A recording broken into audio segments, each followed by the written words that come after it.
Өнөөдөр хагасаа өдөр асан болохоор 12 цаг хүртэл унтсан. Дахиад нэг бүрхэг өдөр. Энтхийн цаг ахаар ер нь бол өдөр болгон л бүрхэг байдаг. Нартай өдөр ер нь маш цөөхөн. Өглөө алган ороо урах хэвээр. Энийг аав маань заасан. Өглөө алган ороо урах нь энэ өдрийн эхлэлийн хамгийн ихний даалгавар гэж би боддог.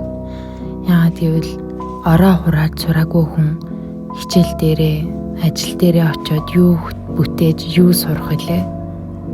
Тэгээд хятадууд хамгийн ихэнд өглөө босоод бүлээн ус уухыг ер нь зөвлөдөг юм байлээ.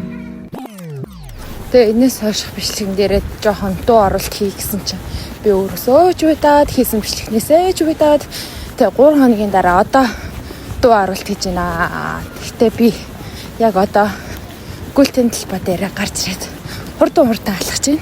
За тэр ч яах вэ? Тэгээд заавал яагаад ингэж нэг намуухан ай тавьснаа.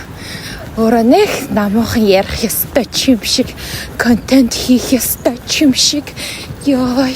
Тэгээд номисан нэг юмрхүү тэгээд би тэр өдөр номисангаас юм амар орой гараад тэгээд гэртээ хараад эргээд линзэд зүгээд гүлтэн талбай руу гарахаар хийсэн. Яг гэвэл нүдэн шилтэйг гүлтэн талбай дээр гараад алхана гэж байхгүй. За тэгээд яг одоо ч гэсэн энэ хувцастайгаа гүлтэн талбай дээр алхаж байна. Энэ видеон дээр дуу оруулахдаа бас яг л энэ ижлэхэн газартаа алхаж байна. Окей. Тэгээд дараа нь ясан гэгээч би мэдгүй нэг 6-7 км л алхсан бахаа гүлтэн талбай дээр.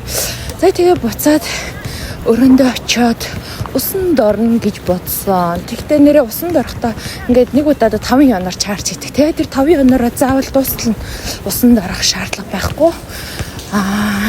Үлдсэн яныг нь буцаад өөрийнхөө аккаунт руу сейв хийгээд ингээд авчиж болтгоо.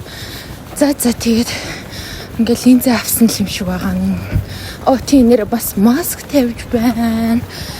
Тэгээд маск тавьсан юм чи маска тавьсан байх хугацаанд ингээд нэг шалаа арч чи гэж бодоод шалаа арчаад за тэгээд дуусаад орондоо орсон байгаа.